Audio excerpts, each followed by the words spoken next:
Hello, everyone. My name is Eric Bowden, and I am a writer of fantasy and sci-fi novels. I'm currently in the process of publishing my first book, and at the same time, I'm pursuing a master's in screenwriting. Sit down and write. Yes, I know that sounds self-explanatory, but hear me out. No one is going to make you write, and that's the truth. You have to sit down every single day on your own, find the time, make the time, and start writing. Sitting down and writing is how you write a book. A lot of people love to get caught up with, I need to get my characters down right. I need to make sure I have each chapter perfectly laid out. And the truth is, yes, you can do all those things, and those are all great things, and we'll get to that. But you still need to be the one sitting in that seat, clicking away at your keyboard, and writing. I believe in the idea that small action every single day compounds and ultimately leads to big rewards, such as finishing your book. It doesn't matter what it is, a couple hundred words, 1,000 words, sitting down every single day will ultimately bring you a novel by the end of the year, the end of the month, who knows. Now, what can we do to make that job easier? I believe in figuring out whether you are a pantser or a plotter. What is a pantser versus a plotter? Well, a pantser is someone who writes by the seat of their pants, meaning they're going to be coming up with a story as they go. New characters are going to come to them in strange and unfamiliar ways, new plot points, new locations. Everything in the story is going to be a discovery for a pantser. They don't really have an end goal. A lot of times, pantsers don't even have an ending. Now, what is a plotter? A plotter is someone who's going to come up with all of the details of the story before they ever even sit down to write the actual book. They're going to have all of their characters set, all of the major plot points. They know what's going to happen in each chapter. And by the time they sit down to write it, they have the entire story broken and figured out. And it's time to just get to work from that point. A very famous author who does that is Robert Jordan of the Wheel of Time series. And a very famous pantser is Stephen King of the Dark Tower series. Once you figure out whether you're a plotter or a pantser, that's going to help you progress in how to write your actual book. For me, I find to be kind of in the middle, and there's nothing wrong with that. I usually find myself coming up with a story before I sit down, but not knowing every single detail. And I actually find most of the enjoyment in my writing is discovering the story as I go. Things come to me that I just never expected to find, and new characters reveal themselves, and it can change the entire course of the story, in different directions that I never expected it to go. But really locking in who you are as a writer, pantser, plotter, in the middle, neither, who knows, that's going to help you decide what best writing style works for you. Write scenes that excite you. Think about it this way. If you're bored while writing a scene, what do you think your audience is going to think? Well, they're probably going to be bored reading it too. So the way I like to think about it is, if I'm excited and my heart is racing and I'm on the edge of my seat writing it, I hope that that's going to translate into the reading experience when someone's reading my book. But if I'm sitting back and I'm bored and, I don't want to write this chapter today, and I don't know what I'm going to do with this character, I don't know where this is going, and I'm just going to write some whatever, then I assume my readers aren't going to like it either.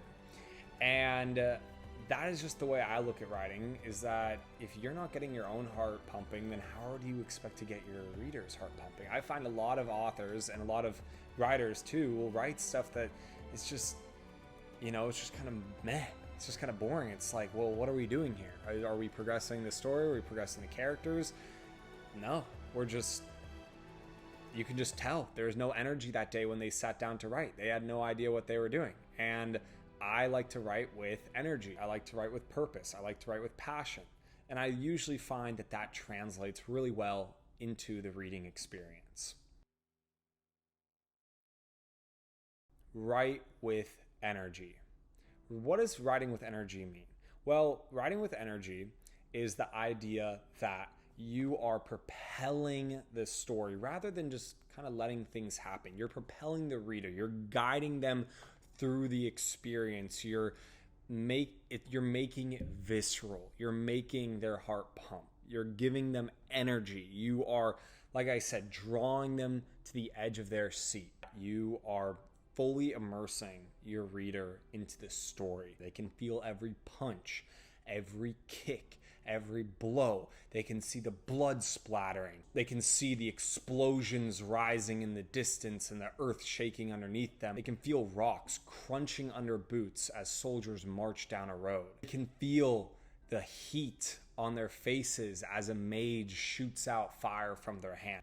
You are acting as if they are right there. You're not sitting there just telling them about how some things are going on. Oh, this person went here and then this blew up and then this happened. No, you are bringing them into the heart of the story. And writing with energy is absolutely essential for action writing. And I think fantasy, sci-fi goes hand in hand with action. And so if you're writing these kinds of books, which I like to write, you better be writing with energy because you're going to put your reader to sleep.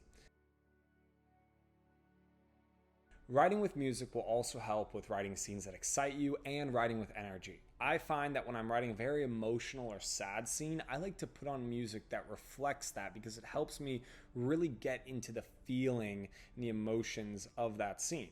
Now, when I'm writing action scenes, I like to listen to heart-pumping, intense, powerful music that you really feel like you're on a battlefield or you're in a high-stakes environment where you can't mess up.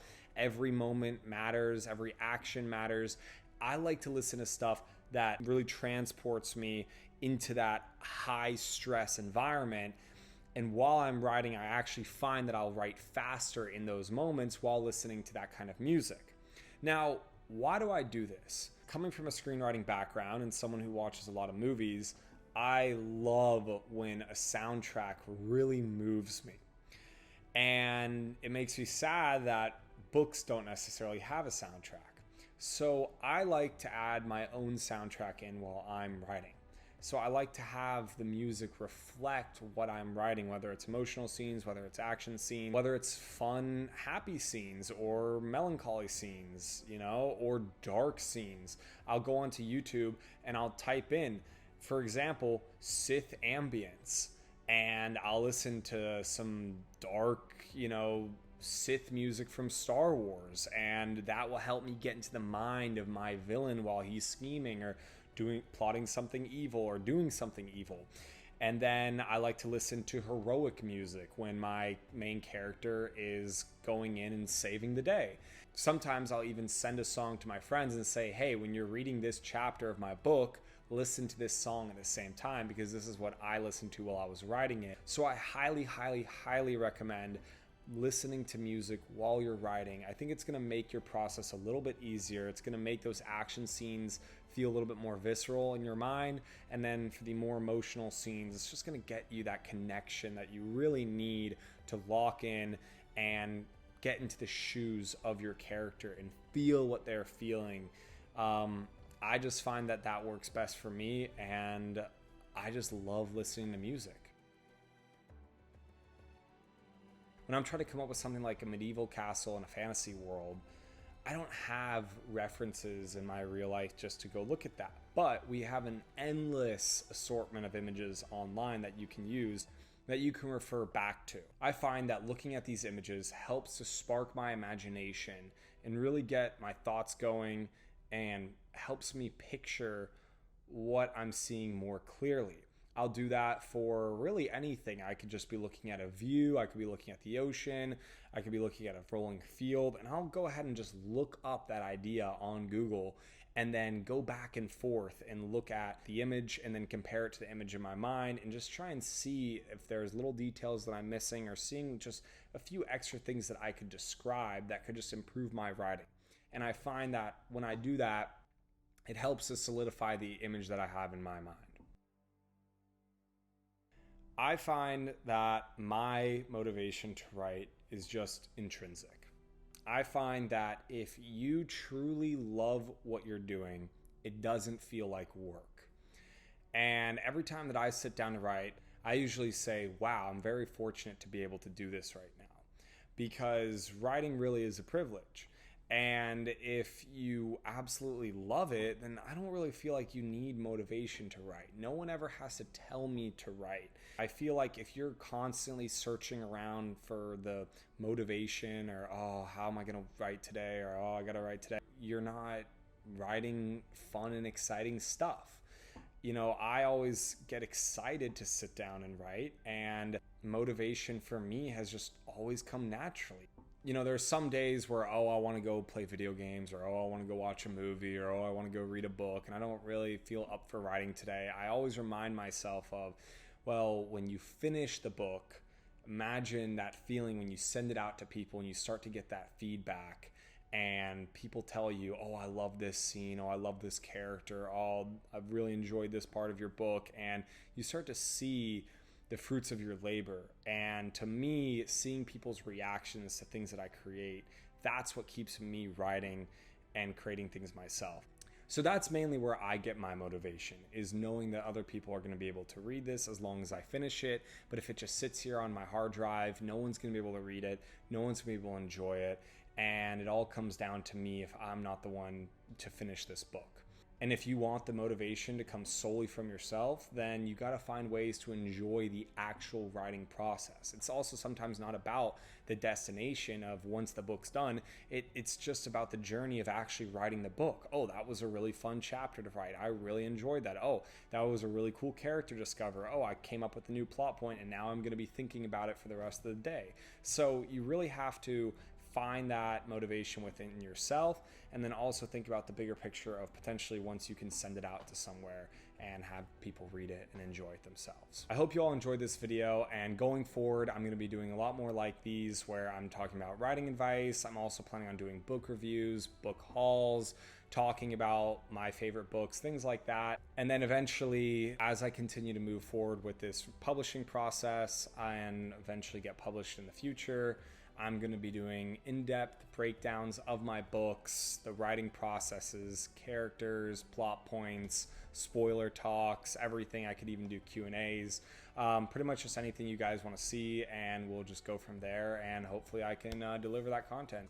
And that's about it. So if you enjoyed this video, please drop a like, subscribe if you want more content like this, and I'll see you guys next time.